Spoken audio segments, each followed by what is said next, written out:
If you'd like to know what this, by that I mean specifically people. You know, if I see a kitten, I'm fine. This, I came across this, which of course I had to buy. A t-shirt that says the word lucky. And this, Man, it's so sweaty down here. were all about, then keep on watching and listening. My behaviour and communications on this podcast are not an accurate reflection of how I interact in my other businesses. Basically, I don't ever swear at children. If this podcast causes you distress of any kind, either by what I say or who I am, then do yourself a favour and go away.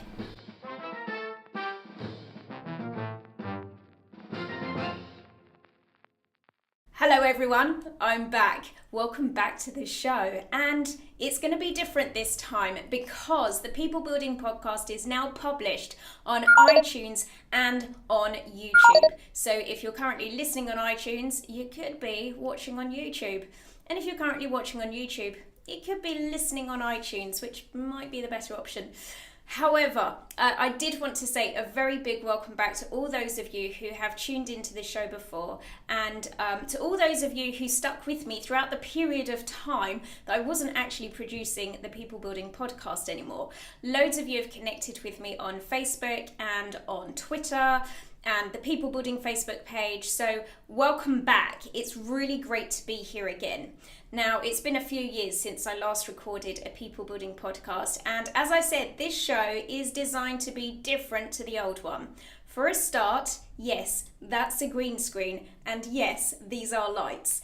And yes, I am in the basement, which means that probably throughout the duration of this show, I will become progressively more sweaty because this is the most humid room in the entire building. It hasn't actually been refurbished down here yet. That's still a work in progress, but I couldn't wait any longer to get the show up and running. And I was really excited to be coming back and speaking to all of you. The new show isn't going to be the same as the old one, for obvious reasons. I needed to move things along, but also my interpretation of NLP has changed somewhat over the years. I think the old show had a lot of focus on different tools and techniques, and this time around, I want to focus more on the sort of attitudinal side and really just how to think in order to get the very best results in your life. So that's what this show is going to be all about. For this reason, the show is called the Not NLP Podcast. Now, it's not NLP. I'm sure that I can't go through an entire conversation with anybody without bringing NLP into it. However, I want to be clear that for those of you who are all about pure, clean NLP techniques and processes, that's not really what this show is going to be about. Ultimately, this show is just about making you feel good and helping you get some better results in your life. So much has happened since the last time I was recording the People Building Podcast. I remember the very last show, and it was really, really sad. I was sitting in the house where I used to live, and tons of stuff has happened since then. I moved house and I moved office simultaneously. Sadly, my dad passed away. I bought an apartment in Bulgaria. I've become a guardian for my sister. My mum has dementia. I know it's all sounding like I've had really rotten luck since the last time I'd recorded a show, but the truth is I don't see it that way. And that's what our very first show is going to be all about: how to get lucky. Some of you may be familiar with a book called The Luck Factor. It's by Dr. Richard Wiseman. It's a book that I've listened to because I have it on Audible several times over. And every time I listen to it, I get something new from the book. However, there are just 4 basic principles that are talked about in the book, which are designed to help you be more lucky. Now, luck is some kind of weird, evasive, magical thing, which it seems that some of us have and some of us don't have. But that's simply not the way that luck works. Actually, luck is just about your psychology. So in today's podcast, I'm going to be sharing with you the many different ways in which you can become a more lucky person. Basically, how you can master the science of luck. I'm going to share with you the 4 principles of good luck, which are stated in the book The Luck Factor by Dr. Richard Wiseman. I'm going to pull them up on my phone because I don't remember them off the top of my head. Give me one moment. All right, so let me just read you this part here. Lucky people generate their own good fortune via 4 basic principles. They are skilled at creating and noticing chance opportunities. They make lucky decisions by listening to their intuition. They create self-fulfilling prophecies via positive expectations, and they adopt a resilient attitude that transforms bad luck into good. So when it comes to creating chance opportunities which can give you the best possible luck, one of the examples I have of this is a year or so ago, I was traveling back from Bulgaria, and I had been listening to the Luck Factor whilst I was away on that trip. And I'd made a conscious decision that I was going to interact with the outside world a bit more. By that I mean specifically people. You know, if I see a kitten, I'm fine. But what I wasn't doing was really making the most of interacting with people as much as I could have been doing. However, on this flight back from Bulgaria, I got sat next to a couple who also had an apartment in Bulgaria. And it would have been very easy for me to have popped my headphones in and just got to work on my computer. In fact, I had the computer out there in front of me, and if I'm honest, that was probably my intention. However, I had to squeeze past them to nip to the loo, and as a result of that, ended up striking up a conversation about my apartment in Bulgaria and their villa in Bulgaria. Since then, I've stayed in contact with them. I've been over to their villa about 3 times for barbecues, and even stay in contact with them when I'm back here in the UK. I've basically created some friends for life simply because I was open to the opportunities that were available to me. This is one of the key ways in which you can increase your feeling of luck, because the more you interact with the outside world, and specifically with people, the greater the chances are that new opportunities will come your way that you can capitalize upon. Opportunities that wouldn't have been there available for you if you hadn't have made that effort to push yourself forward. Another key thing that we can do in order to increase the level of luck that we experience is to get really good at tuning into our intuition. Now, for me, intuition isn't something that we're channeling from on high. For me, intuition is really about being able to bring your 5 senses together and have them all working simultaneously such that you get a funny feeling inside. So when you have that gut feeling, that normally comes from something that you've seen, heard, maybe even smelt, tasted and felt, all coming together, and that information working in that way in which they're all sort of bonded and blending together is what really gives you that deep down feeling that maybe this is a good move or that something's not quite right about it. Now, it's not an exact science. Your intuition isn't always going to be spot on, especially if there's hope involved. That's, for me, one of the ways in which I found my intuition can get led astray, is if I'm really hopeful for something, then it may be that I'm relying on the hope rather than my intuition. But there's definitely been times as well when my intuition has completely saved the day. There's been a few business deals, for example, that I've come across where something about the person I'm dealing with hasn't quite sat with me properly. And over time, I've learnt to trust that feeling more as a result of course, getting shot in the foot from ignoring it. So your intuition can be a really good benchmark, and you're only going to get better at tuning into it as a result of practicing. So begin to trust your intuition more. When I was growing up, my mum had a habit of saying that bad things came in 3s. Now, this was bad news for me because my birthday is the 3rd of the 3rd. So for me, 3 is the magic number. But if anything went wrong in life, my mum would be looking out for the next 2 bad things to happen so that it would fulfill the quota of the 3 bad pieces of news.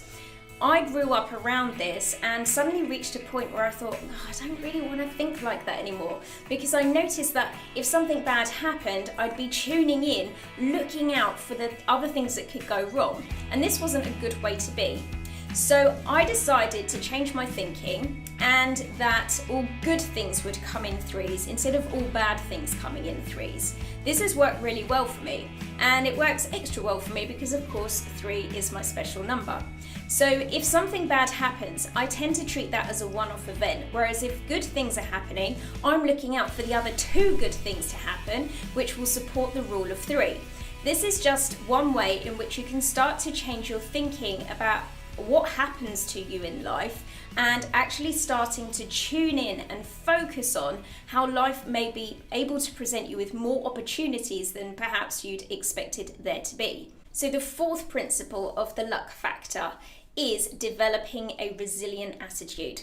I actually read an article on Facebook recently which was talking about the downside of having resilience, and I have to say I disagreed with it in some ways, mainly because it was saying that resilience can be a bad thing if you maybe stick at a bad relationship or stay in a job that makes you unhappy just to be resilient. And the truth is, it was never going to work out properly for you anyway.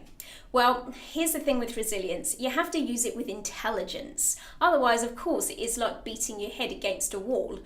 Resilience is really about making sensible, well thought through choices and sticking with them, because you know in yourself that the outcomes of doing so will far outweigh the pain or discomfort that comes with going through that period where you have to be resilient. So at the very start of the show, I told you about some of what appeared to be some quite big dramatic disasters that I'd experienced in my life. For a start, when I moved house and office simultaneously, the entire process took a year to do because it took ages to get the mortgages secured, and there were problems with the old leaseholder and all sorts of things. People were telling me to give up and pick a different property, something that would be far easier.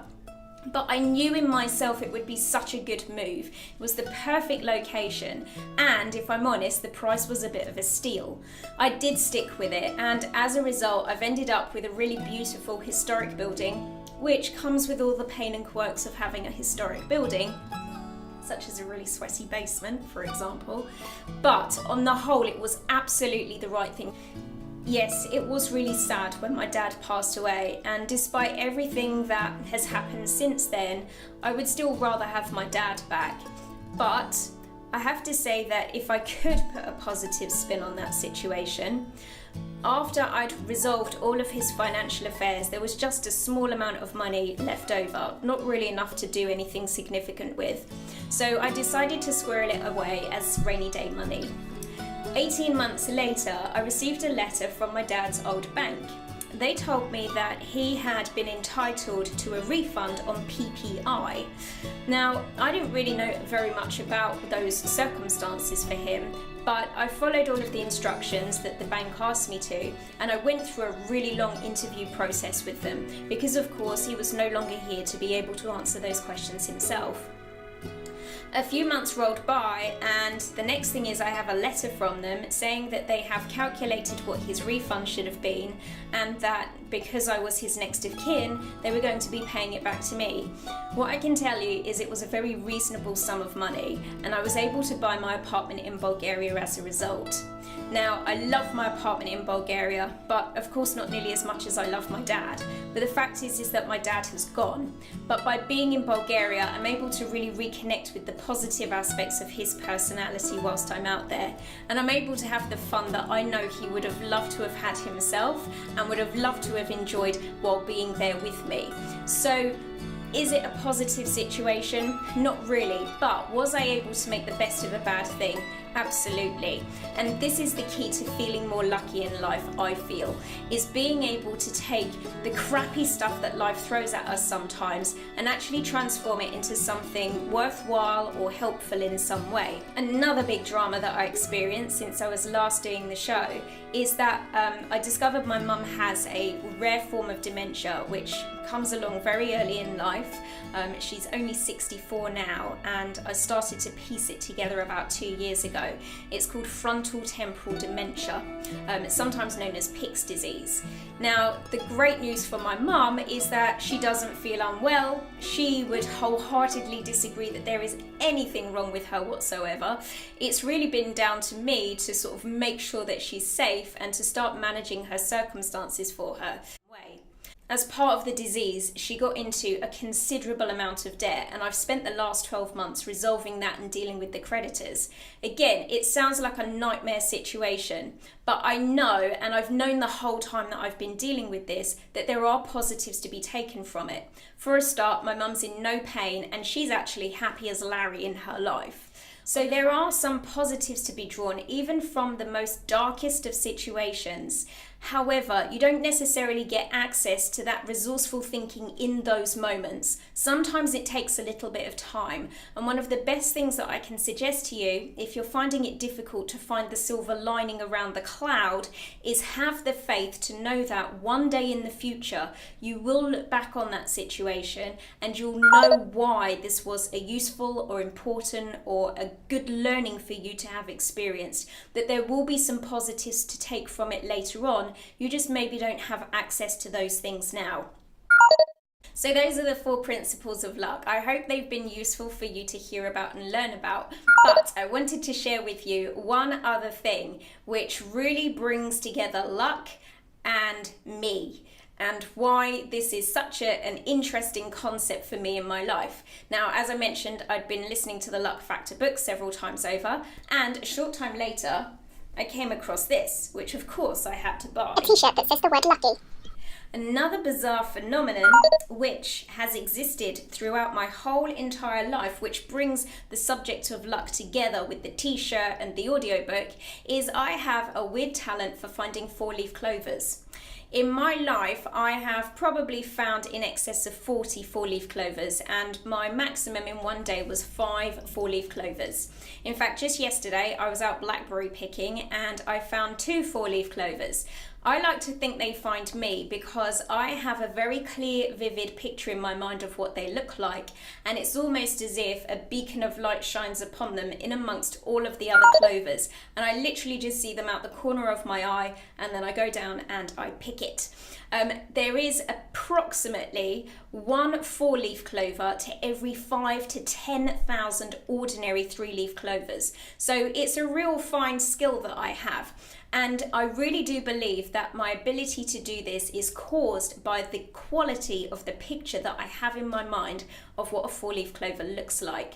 So it really helps my brain to tune in and be able to spot that thing in the external world. What can we learn from that? Maybe that tells us something about being able to create the results overall in life that we're looking for, being able to find the things that we want. You need to have a good, clear picture of what that is in order to really be able to tune into it. Now, of course, there's all this kind of luck and 4-leaf clover business going on in my life. Really, is there anything else that I could tell you that would convince you that luck, certainly in my life, is real for me? Well, actually there is. And even though this is something that's so close to home, it took a while for the penny to drop and for me to thread all of these things together before I delivered the podcast to you today. I'm about to give you probably something that I shouldn't give you because it's highly likely that this is my password for many of my security questions in my online accounts. Basically, my mother's maiden name is Luck. Yes, it's true. My mother's maiden name is Luck. So I must have luck basically woven into my DNA, and maybe that's part of why I think the way that I think about life, even when it's challenging for me. But I do believe that just by making some small adjustments to your psychology, luck is something that you can bring into your life in a much bigger way. So, thank you today for listening to the Not NLP podcast. I really look forward to speaking to you again on the next show. It's been a joy and a pleasure. Thank you so much. Thank you for coming back.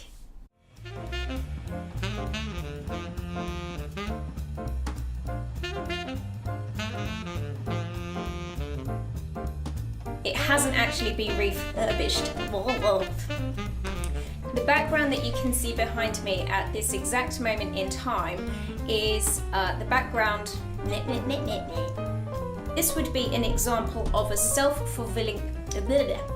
What I mean is it's the combination of all of your 6 senses coming together. 6 senses? No. Oh dear. Man, it's so sweaty down here. Shit. Okay, I need to go. Go. And that's a wrap.